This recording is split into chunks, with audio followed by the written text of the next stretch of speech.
Bleach बार बार use करने से इससे भी हेयर डैमेज होता है। ठीक, मैकेनिकल डैमेज, बार बार आप आयनिंग चला रहे हैं, ब्लो ड्राई चला रहे हैं, ठीक है, इससे भी आपका हेयर डैमेज होता है।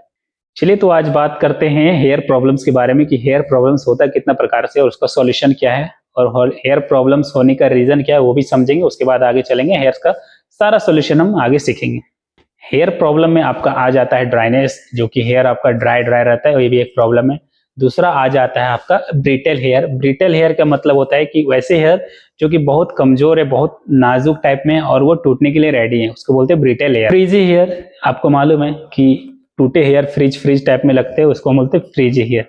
ब्रेक हो चुका हुआ हेयर जो स्कैल्प में बचा है वो, या छूट चुका है वो, ये भी एक प्रॉब्लम है। ऑयली और ग्रीसी हेयर, पहले ही बता चुके हैं आप लोगों को कि ऑयली और ग्रीसी हेयर कैसे होता है। जो हमारा नेचुरल ऑयल स्कैल्प से जो प्रोड्यूस होता है, जिसको हम लोग सीबम बोलते हैं, उसके वजह से हमारा हेयर को नरिशमेंट मिलता है। लेकिन यदि ओवर सिक्रेशन होने लगा, ज्यादा प्रोड्यूस होने लगा, तो हमारा स्कैल्प भी ग्रीसी हो जाएगा और हेयर भी ग्रीसी दिखेगा, ये भी एक प्रॉब्लम है। पोरस हेयर, जिसका पोरोसिटी आपको मालूम, पोरस हेयर का मतलब क्या हो गया, हाई पोरोसिटी वाले हेयर या फिर लो पोरोसिटी वाले हेयर, जो कि हेयर मॉइस्चर को एब्जॉर्ब नहीं कर पा रहा है या फिर एब्जॉर्ब कर रहा है तो तुरंत छोड़ दे रहा है, तो वो हेयर ड्राई ही रहेगा।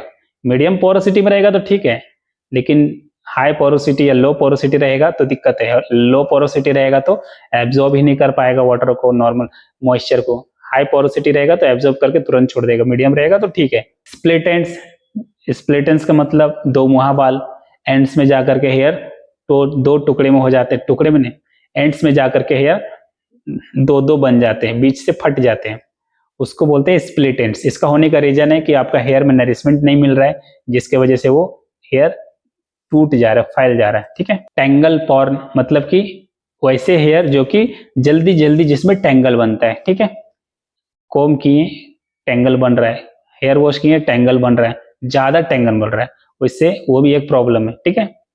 प्री मैच्योर ग्रे, ये भी एक प्रॉब्लम है, समय से पहले लोगों का हेयर ग्रे हो जाता है, जैसे कि किसी का 20 साल 10 साल 15 साल में ही हेयर ग्रे हो जाता है।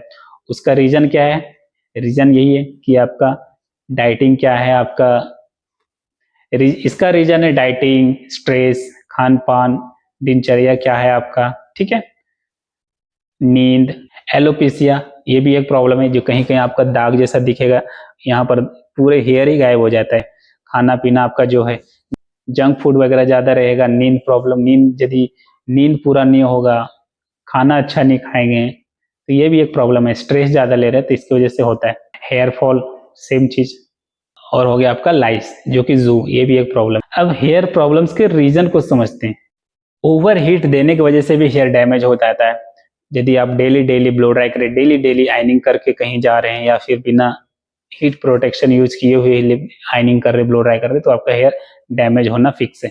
पॉल्यूशन की वजह से भी हेयर डैमेज होता है। डेली डेली आप पॉल्यूटेड एरिया में जॉब कर रहे हैं या पॉल्यूटेड एरिया में जा रहे हैं, ठीक है, तो उससे भी आपका हेयर कॉर्टेक्स के अंदर में डस्ट जाता ही है। ज्यादा आप दवाइयां यूज कर रहे हैं, इसकी वजह से भी आपका हेयर में इफेक्ट पड़ता है। बैड डाइट, आपका खान पान सही नहीं है, जंक फूड खा रहे, ज्यादा तेल खा रहे, ज्यादा मसाला खा रहे हैं, गंदा तेल, यूज्ड तेल को बार बार खा रहे, तो ये सब चीज आपका इफेक्ट करता है। क्योंकि आपका गंदा खाना खाएंगे, खराब खाना खाएंगे तो होगा क्या, आपका शरीर में प्रोटीन नहीं मिल पाएगा, जो भी मिलना चाहिए बॉडी में वो नहीं मिल पाएगा, जिसकी वजह से ब्लड नहीं बनेगा। ब्लड नहीं बनेगा तो आपका हेयर पे नरिशमेंट नहीं आएगा।